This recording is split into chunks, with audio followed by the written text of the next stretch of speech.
First, giving honor to the Creator and my ancestors on whose shoulders I stand. Happy Mother's Day to my mom. She is not here in attendance, but by tomorrow, she will have seen this. Let me also acknowledge my professors who have passed on to the other side. Because of work obligations over the past few years, I missed memorials that were held here for them. Professor Al Freeman Jr., Professor Mike Malone, Professor Reggie Ray, Dr. Henrietta Edmonds, Professor Joe Selman, Dr. Johnson, and Dr. Singleton. Professors and instructors that may be present: George Epstein, Tony Starnes, Denise Saunders, Professor Roberts Williams, and Professor Vera Katz. Your lessons continue to guide and enlighten me to this day. To President Wayne Frederick and the Board of Trustees, thank you for bringing me back here and giving me this distinguished award. It's overwhelming to be recognized amongst this year's other honorees. I can think of no better place to be right now after the Black Panther and Avengers campaigns than to return and participate in these graduation ceremonies with you. It is a great privilege, graduates, to address you on your day, a day marking one of the most important accomplishments of your life to date. This is a magical place, a place where the dynamics of positive and negative seem to exist in extremes. I remember walking across this yard on what seemed to be a random day, my head down, lost in my own world of issues, like many of you do daily. I'm almost at the center of the yard. I raised my head and Muhammad Ali was walking towards me. Time seemed to slow down as his eyes locked on mine and opened wide. He's raised his fist into a quintessential guard. I was game to play along with him, to act as if I was a worthy opponent. What an honor to be challenged by the GOAT, the greatest of all time, for a brief moment. His face was as serious as if I were Frazier in the Thriller in Manila. His movements were flashes of a past greater than I can imagine. His security let the joke play along for a second before they ushered him away. And I walked away floating like a butterfly. I walked away amused at him, amused at myself, amused at life for this moment that almost no one would ever believe. I walked away light, ready to take on the world. That is the magic of this place. Almost anything can happen here. Ain't you?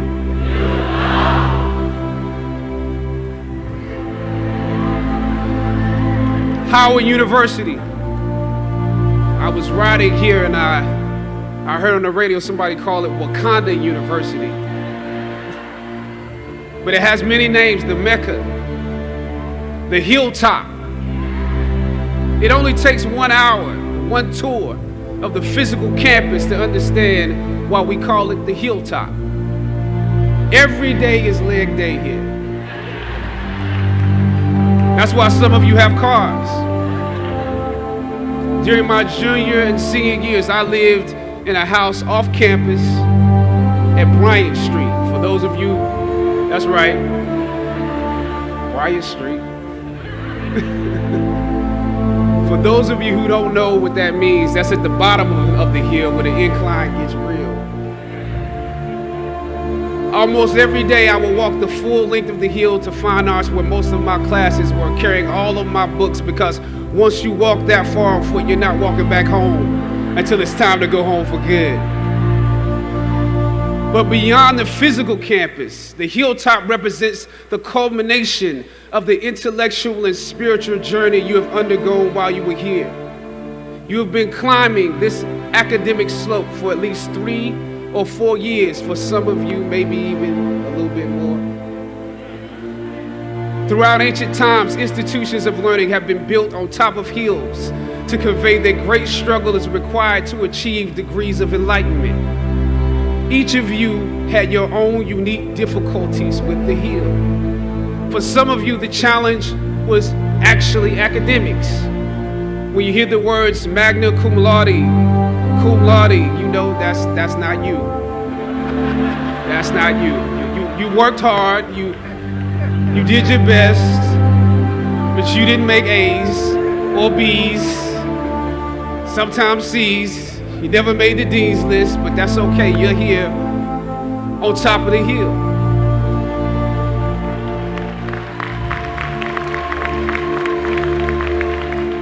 And I want to say something to that. You know, sometimes your grades don't give a real indication of what your greatness might be. So it really is okay.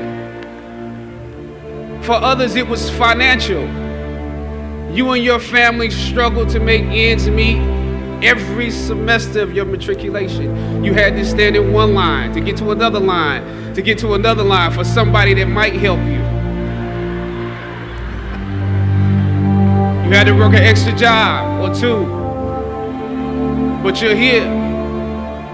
For a lot of you, not all, but a lot of you, your hardest struggle was social. Some of you never fit in. You were never as cool and as popular as you wanted to be, and it bothers you. So your social struggles here became psychological. Even though you made it up the hill, you carry the baggage of rejection with you, but you're here. Or some of you went through something traumatic. You made it to the top of the hill, but not without scars and bruises. Some of you fit in too much. You were on the yard rapping on your frat block when you were supposed to be in class. Or you got caught up in the DC party life. I know how that is. I mean, we're right here in the midst of the city. Sometimes you forgot you were in school. You probably could have graduated with honors, but instead you are getting an oh yeah degree today. Oh yeah, I have class. Oh yeah, I have that paper due. Oh yeah, I have a final. You were literally too cool for school. You waited until the last minute to do your best work, and it's a wonder that you made it up the hill at all because you carried the baggage of too much acceptance. Most of you graduating here today struggled against one or more of the impediments or obstacles I mentioned in order to reach this hilltop. When completing a long climb, one first experiences dizziness, disorientation, and shortness of breath due to the high altitude. But once you become accustomed to the climb, your mind opens up to the tranquility of the triumph. Oftentimes, the mind is flooded with realizations that were for some reason harder to come to when you were at a lower elevation. At this moment, most of you need some realizations because right now you have some big decisions to make. Right now, I urge you, in your breath, in your eyes, in your consciousness, invest in the importance of this moment and cherish it. I know some of you might have partied last night. You should celebrate, but this moment is also part of that celebration. So savor the taste of your triumphs today. Don't just swallow the moment whole without digesting what has actually happened here. Look down over what you conquered and appreciate what God has brought you through.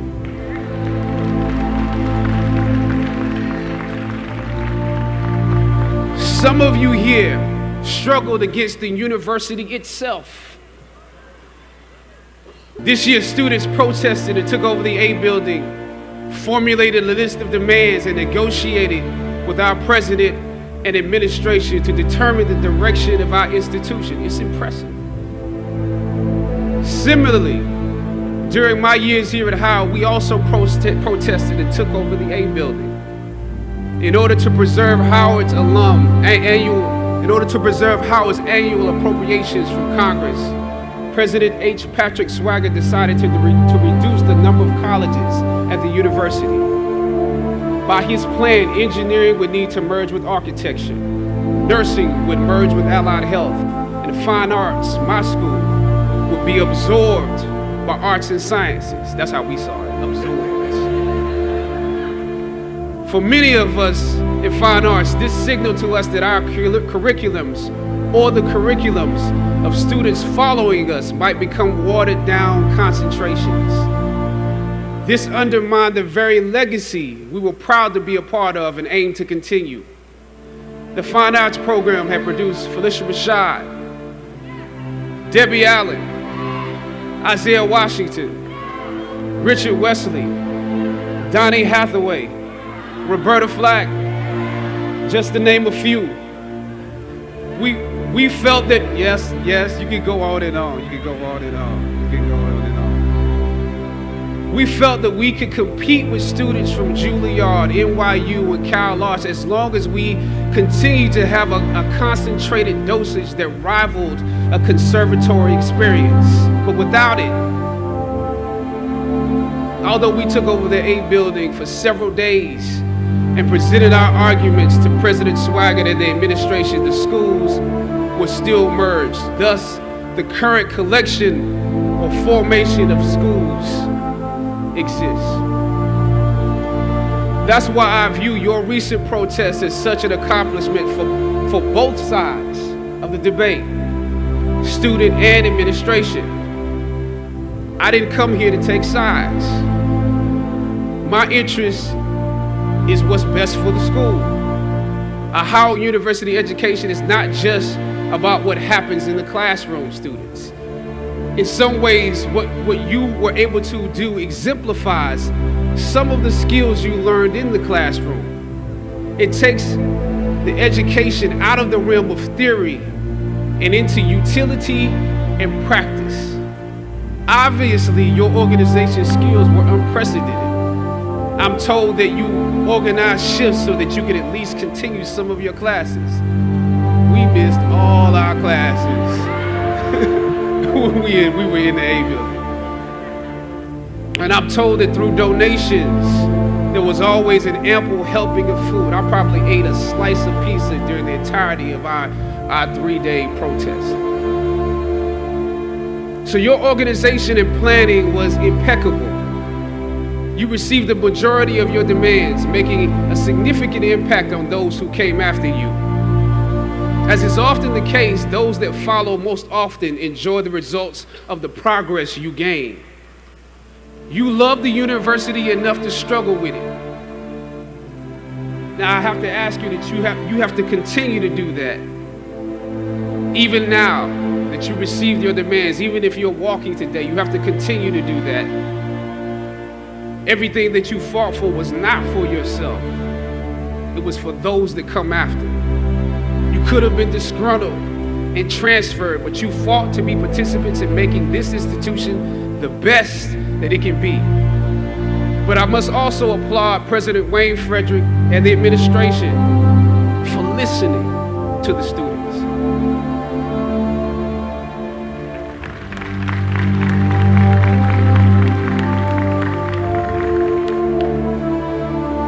Your freedom of speech was exercised in a way where you can contribute to this place. It also shows that you can contribute to the democracy. The administration and the campus police at the time when I was protesting was not nearly as open-minded as this current one.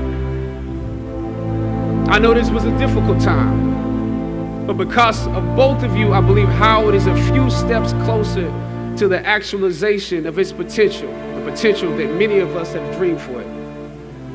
Students, your protests are also promising because many of you will leave Howard and enter systems and institutions that have a history of discrimination and marginalization. The fact that you have struggled with this university that you love is a sign that you can use your education to improve the world that you are entering.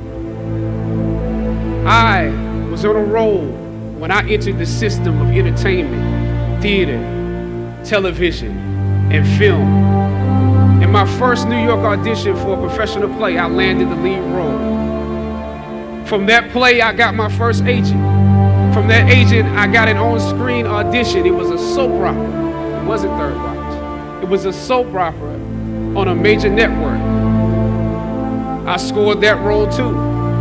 I felt like Mike Tyson when he first came on the scene, knocking out opponents in the first round. With this soap opera gig, I was already promised to make six figures, more money than I had ever seen. I was feeling myself. But once I got the first script, and with soap operas, you very often get the script the night before and you shoot the whole episode in one day with little to no time to prepare. Once I saw the role I was playing, I found myself conflicted. The role wasn't necessarily stereotypical. A young man in his formative years with a violent streak pulled into the allure of gang involvement. That's somebody's real story. Never judge the characters you play. That's what we were always taught. That's the first rule of acting. And any role play honestly can be empowering. But I was conflicted because this role seemed to be wrapped up in assumptions about us as black folk. The writing failed to search for specificity. Plus, there was barely a glimpse of positivity or talent in the character, barely a glimpse of hope. I would have to make something out of nothing. I was conflicted. Howard had instilled in me a certain amount of pride, and for my taste, this role didn't live up to those standards. It was just my luck that after filming the first 2 episodes, execs of the show called me into their offices and told me how happy they were with my performance. They wanted me to be around for a long time. They said, if there was anything that I needed, just let them know. That was my opening. I decided to ask them some simple questions about the background of my character, questions that I felt were pertinent to the plot. Question number 1, where's my father?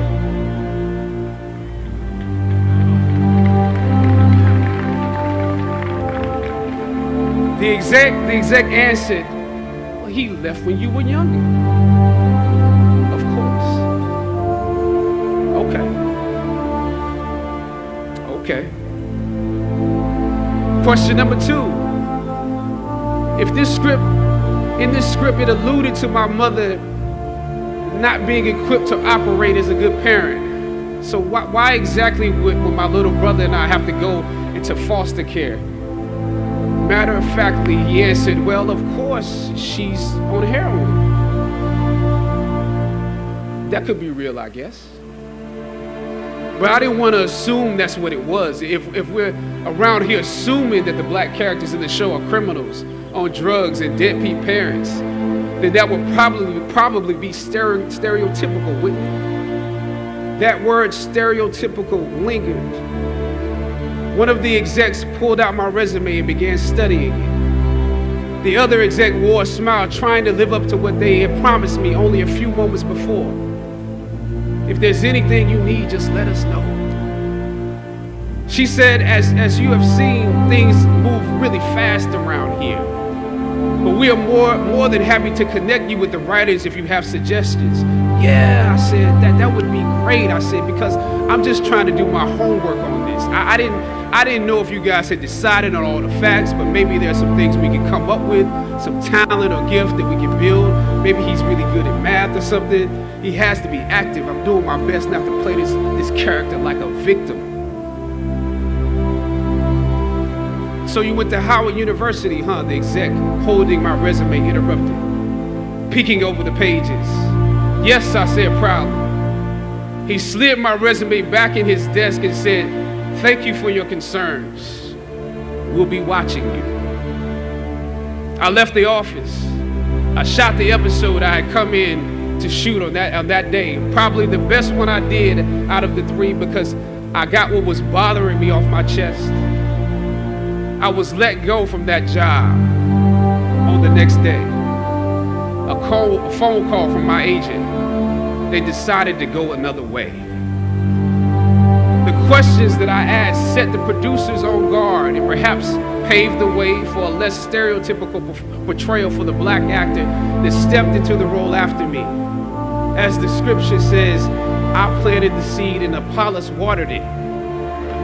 But God kept growing. God kept it growing. Yet and still, when you invest in a seed, watching it grow without you, that is a bitter pill to swallow. A bitter pill. Anybody that's ever been fired knows what I'm talking about.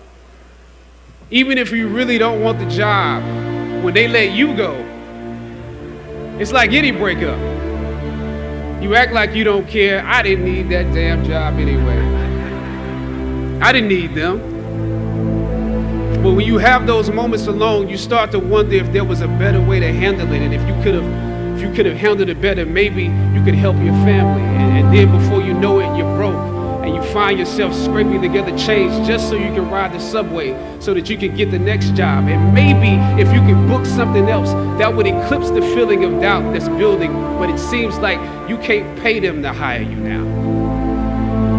My agents at the time told me it might be a while before I got a job acting on screen again.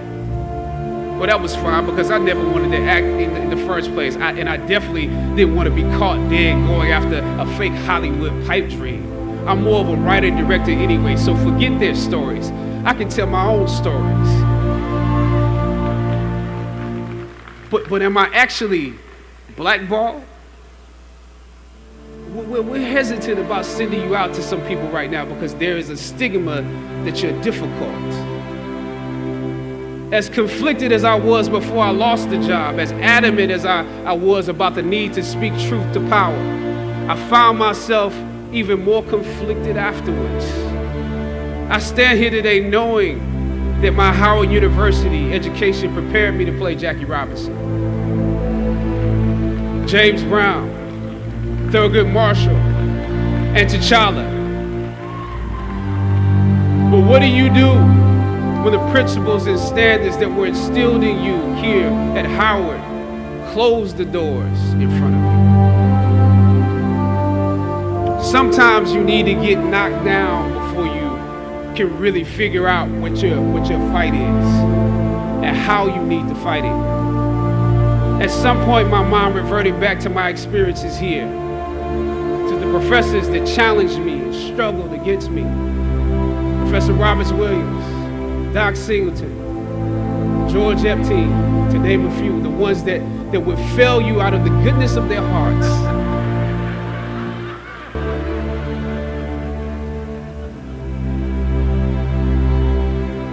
And this may be hard to grasp for some of you right now, but I even considered President Swagger and how negotiating with him was practice for a world that was considerably more cruel and unforgiving than any debate here, one that had no interest in my ideals and beliefs.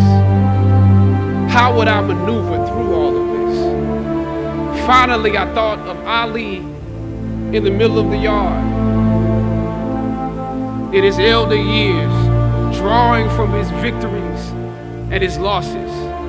At that moment, I realized something new about the greatness of Ali and how he carried his crown. I realized that he was transferring something to me on that day. He was transferring the spirit of the fighter in me. He was transferring the spirit of the fighter to me. He was transferring the spirit of the fighter to me.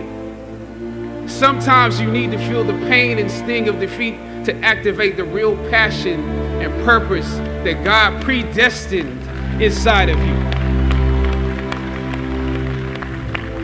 God says in Jeremiah, I know the plans I have for you. Plans to prosper you and not to harm you. Plans to give you hope and a future. Graduating class, hear me well on this day. When you have reached the hilltop and you are deciding on next jobs, next steps, careers, further education, you would rather find purpose than a job or a career. Purpose crosses disciplines. Purpose is an essential element of you. It is the reason you are on the planet at this particular time in history. Your very existence is wrapped up in the things you are here to fulfill. Whatever you choose for a career path, remember the struggles along the way are only meant to shape you for your purpose. When I dare to challenge the system that would relegate us to victims and stereotypes with no clear historical backgrounds, no hopes or talents, when I questioned that method of portrayal, a different path opened up for me. The path to my destiny. When God has something for you, it doesn't matter who stands against it.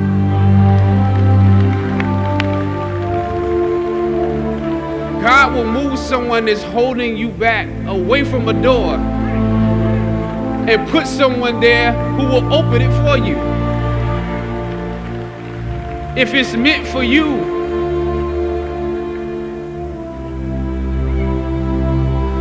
I don't know what your future is, but if you are willing to take the harder way, the more complicated one, the one with more failures at first than successes, the one that has ultimately proven to have more meaning, more victory, more glory, then you will not regret it. Now, this is your time.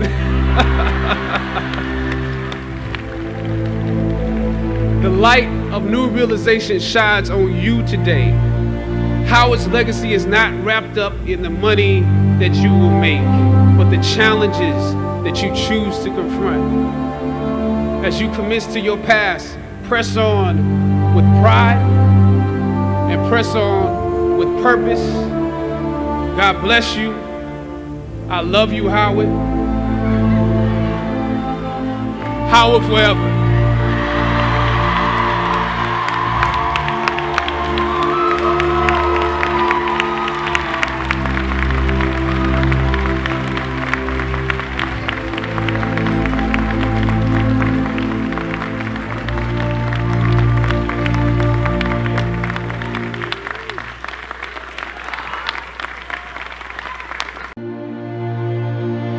Where do you see yourself 5 years from today?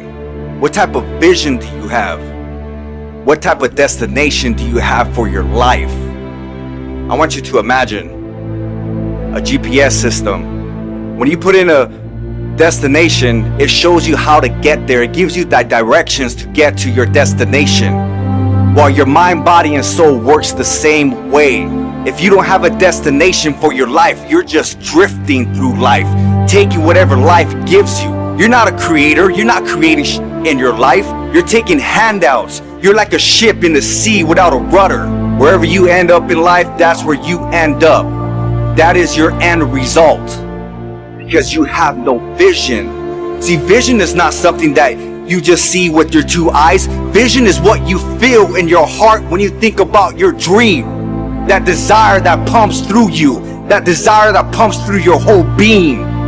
The reason why your heart beats for you. You don't got to think about your heart beating. Your heart just beats. Who will you become? What type of life do you want to experience? What type of person are you willing to become in order for you to manifest that vision? Your vision must be so massive that it must make you feel uncomfortable.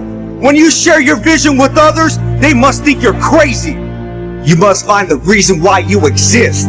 You must search your whole entire life if that's the case. You must search for your purpose. Why are you here on this earth? You must find the reason why you have life. And when you find the reason why you have life, you must create a massive vision. A vision that inspires you. A vision that motivates you. A vision that will give you a reason to wake your ass up early in the morning. A vision that will give you a reason to grind every single day. How bad do you really want an extraordinary life? What are you willing to do in order for you to experience that vision? You must understand how powerful your thoughts and your emotions are. Your thoughts and emotions are like Wi-Fi. See, you can't see Wi-Fi, but it works. You can't touch Wi-Fi, but it allows you to connect with someone across the world. Now, just because you can't see Wi-Fi does not mean it does not exist. Now, your vision, you may not be able to touch your vision. You may not be able to see your vision in reality, but I want you to know that your mind, your body and soul is manifesting your vision based on the energy you give to that vision. You must take ownership of your life. You must take ownership of your dream, of your passion, of your desire. It must become real within you first before it shows up in reality. You must understand that you are a co-creator. You must understand that you are a manifester. That you, based on what you think, based on your beliefs, based on your faith, will determine what you manifest in your life. What type of life do you want to have? Who will you become?